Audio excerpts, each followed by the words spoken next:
You know, it's easier to make a good living if you enjoy the work you're doing.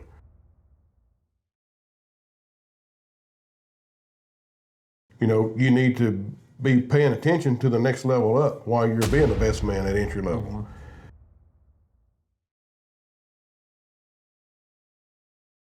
That's the goal. That was my goal. You know, it's like, you know, once I made an operator, you know, it's like I want to be the best damn operator in the whole company. You know?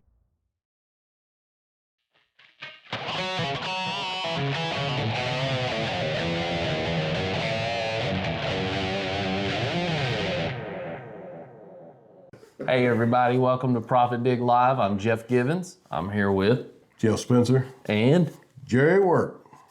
Behind the camera. Peace sign. What? That's a weird looking peace sign. It was like That was like a side. that was an alien peace sign. Yeah. All right, whatever. Yeah. Hey, Jerry's back here. Yeah, Jerry's back there doing weird things with his fingers. You know, that's all I can tell you. Man, I'm gonna tell you what the other two were. Yeah, man.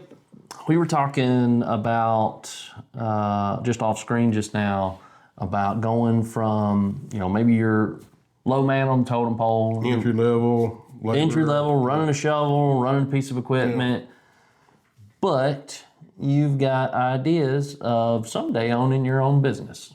Yeah. How can you make that a reality? Can you put together a 5-year plan or some similar plan? I think it can be done. What do you think, Jeff Spencer? I do too. And, you know, and the main thing is, you know, is if you're going to commit to it, you know, make sure you're doing something that you enjoy. You know, it's easier to make a good living if you enjoy the work you're doing. Yeah. And you're going to be more inspired if you enjoy the work you're doing. So having said that, you know, pay attention from all aspects, you know, and work your way up the ranks. I keep relating everything to the industry that we're in. I mean, but it may be, you know, maybe you're working for a framing contractor, maybe you're working for a roofer. You know, if that's the line of work you want to be in, you've got to excel at the job you're currently doing. If it's entry level, you've got to be the best entry level man on that project. You know, you need to be paying attention to the next level up while you're being the best man at entry level. And then once you feel like you've mastered that skill that you're at, you know, talk to your foreman or the owner or whoever it may be, whoever your immediate boss is, and like, you know, hey, you know, I want a piece of that. You know, I want to be able to do that as well. Work your way up, you know, get up there and learn that, you know it inside and out, you know, all the tricks to the trade in that area. Once you have that down, go for the next position. And there again, you know, you need to be able to take it all in. I'm not saying that you're going to be there for 10 years, but, you know, you're going to be there for a while. It's going to take a while to learn each trade. And as you move up, each trade is going to take more responsibility and more learning because it gets more difficult. You know, you're going to be willing to use your head. You know, you're going to have to really think through the process and find ways to be the best you can be and better, hopefully better than the one that you've been learning from. You know, that's the goal. Yeah. That was my goal. You know, it's like, you know, once I made an operator, you know, it's like I want to be the best damn operator in the whole company. You know, I wanted to outperform everybody else. And same thing, you know, once I got to be a project manager, it's like, you know, I want to run as many projects as I can, and I want to be the most profitable I can be out of anybody in the company. You know, I want to have the highest profit margins. And to achieve those highest profit margins, you've got to know what it takes to make that profit. And by learning every skill and every trade as you work your way up, then you're going to have a pretty good idea of what robust it takes, background at that point. to put that bid together. So, but, you know, it's not something that's going to happen overnight. I think, you know, depending on where you're at in the position you're looking for, a project manager, you know, or something in a bigger company, it may take longer than 5 years. A smaller company, it could be doable in 2 to 3 years.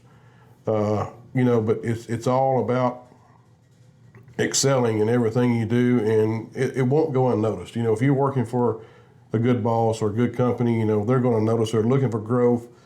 The company I work for, we love to move people up inside the company. We hate to hire outside people, you know, to come in. We don't hate to hire them, but if we got people that are eligible and can do in-house, then we try to move them up. yeah, we there's a want to see- loyalty aspect to that. Yes. Well, I'm hearing from you, Jeff, like a lot of practical experience ways to improve yourself and get to that point over 5 years.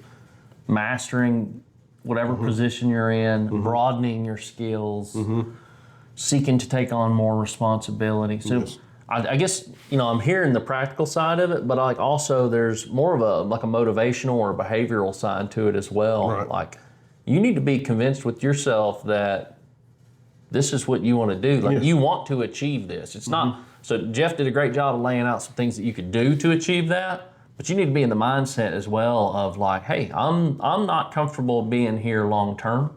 Or maybe you are. Maybe you will just want to be an expert. Like that is a path. But if you have the goal to like eventually become your own subcontractor and eventually general contractor, like that ambition is what's going to help drive you. Right. Right. And if you want to be your own general contractor, you've got to get to that project management stage. Yeah. That's the next level or the last level you're going to be at before you can start your own business. Because you got to be able to see the bidding aspect as far as, what it takes to bid a project. You've got to manage that project and see what it takes to bring it in and be profitable. It can be better to get that experience while you're working with a company Yes. that's got a good, good track record. Right. And you can learn from some experience in it before you go out on your own. Right. Because, you got on your own, you may only have like one job to start with. If that job tanks and goes upside down, that may be the end of your business. That's it. Yeah. It's one and done. Stakes are high. Right, yeah. And so the more you know about putting a project in and bringing it in at or under budget, then the more successful you're going to be. And you've got to get to that project management level to be able to achieve those goals and see what it takes. Yeah, and I know at least especially since we're talking about people that are going to be a little younger here, like there is a huge trend like, oh, I'm listening to these TikTok videos or I'm listening to this podcast. That's great. That's great, yeah. Get the knowledge, but that knowledge means nothing until you get out there and try to put it to use, right? Don't be afraid to make some mistakes. Yep. Aim for excellence, but understand that some of your best learning experiences are going to be failures. Yes. Right? And it's a whole lot easier and going to be, I guess, when I say easier, it's not going to be as noticeable to make those mistakes under an established business that you're working for, and then learn from those mistakes there where you make less of those mistakes in business for yourself. But that's a good point too, as well as like a skill that you'll have to develop is to be able to reflect on the projects that you've worked on, right? Not just like, hey, went through the project, here are the numbers, this went poorly, learn from those, learn from what went poorly, learn from what went well. Yeah. Right. And they say that, no two projects are the same, but you have a lot of projects that are similar to something you've done in the past if you do enough of them. And so you can look at mistakes you made on this project and you have one that's very similar. And I'm not going to make that mistake twice. I'm going to see why I'm going to cover my own ass and make sure it doesn't happen again. So, there's a lot of things, that you're going to learn. And then there's a lot of things that you still are going to, like Jeff said, you're going to fail on, but it's not going to be, hopefully not as costly or demeaning, Consequences may not be as severe as if you were trying to go out and do it. And that is a path. Some of the most successful people you'll ever meet, they went out there and they struggled. A lot of the richest and most successful people you'll meet have gone into bankruptcy failed multiple several times. Well, and I read an article, it's been a few years ago, that said that most self-made millionaires didn't reach that goal till after the age of 50. Yeah, I've heard that as well. Yeah, and I know you guys are old geezers, but like, I just turned 40, so like future's looking pretty good. Yeah, and I'm working on my second million. Are you? Yeah, I gave up on my first. You gave up? Yeah. That's pretty good. Yeah. Yeah, I'll take a few less zeros at this point. Yeah. All right, well, man, anything else you want to add to this, Jeff? No, there's a lot more that could go with it, but we can't touch every detail in a 10, 12-minute video. But I got a question. All right, go ahead. Jerry's got a question. If you want to start your own business, do you need to invest in one of them software packages that's thousands of dollars, and all the training? I would probably try to start with something like ProfitDig. Yeah. It's easy to use, very cost efficient, and self-explanatory. It doesn't take any kind of training or anything. It kind of walks your way through it, and it saves you a lot of money up front. So yeah, I would recommend something like that to really get you off on the right foot. Yeah, if you're looking for a bidding and costing solution, check us out at ProfitDig.com. It's what allows us to make these videos. I think we mentioned it earlier in a different video. Like, we get together every Wednesday night to make these videos, and we have a good time doing it. ProfitDig makes that possible. Yeah. So check us out. If you like the video, like it. Hit the like button. Yeah. Hit the share button. Subscribe. If you don't want to do that, maybe leave us a comment. Or just say it. Yeah. Just say it to your phone. And if you Man, you guys are awesome, ProfitDig. I promise you somebody's listening, right? And if you have a particular question, that you're hanging on about, what you may need to get you over the hump to start your own business, or if you started your own business and you got a little roadblock, you're not sure what to do about it. I mean, we may not respond immediately, but we will answer that question. And heck, we haven't even been known to call people and talk to them on the phone. Yeah, we have. Yeah. And we haven't done it in a few weeks, but we were doing.